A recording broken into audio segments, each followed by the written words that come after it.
ये मुगल शासन है। दिल्ली की गद्दी पर औरंगजेब बैठा है। एक ही चीज फरमान जारी किया था कि मंदिरों को तोड़।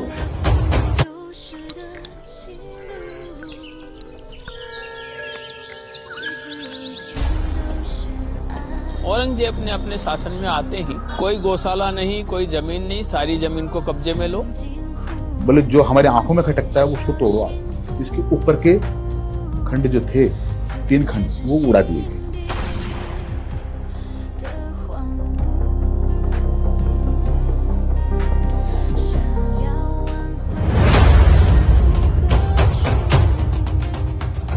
ये मुगल शासन है। दिल्ली की गद्दी पर औरंगजेब बैठा है, एक कट्टर बादशाह जिसे हिंदुओं के मंदिर और रीति रिवाज फूटी आंख नहीं सुहाते।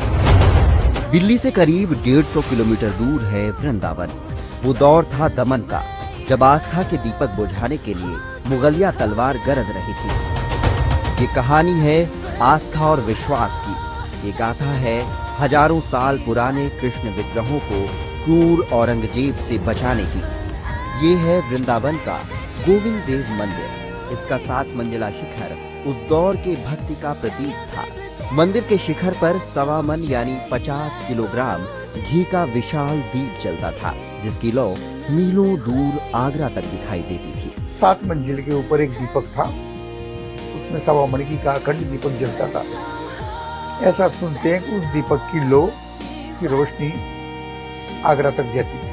आगरा के किले की छत पर टहल रहे बादशाह औरंगजेब की नजर उस तेज रोशनी पर पड़ी।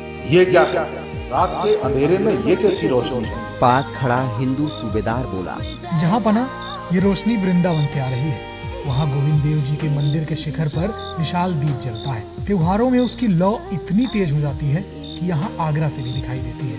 हमारी बादशाहत में इतनी बुलंद इमारत, वो भी काफिरों का मंदिर। जाओ बुत खाने को जमीन के बराबर कर दो। लेकिन सूबेदार के भीतर से आवाज आई, आस्था का दीप तलवार से बुझाया नहीं जा सकता। उसने फौज से पहले ये खबर वृंदावन भिजवाई। शिवराम गोस्वामी जानते थे कि लड़ने के लिए समय नहीं है। उनके पास सिर्फ एक रात का वक्त था। शिवराम ने गोविंद देव जी के विग्रह को बचाने की योजना बनाई। 16 बैलगाड़ियां,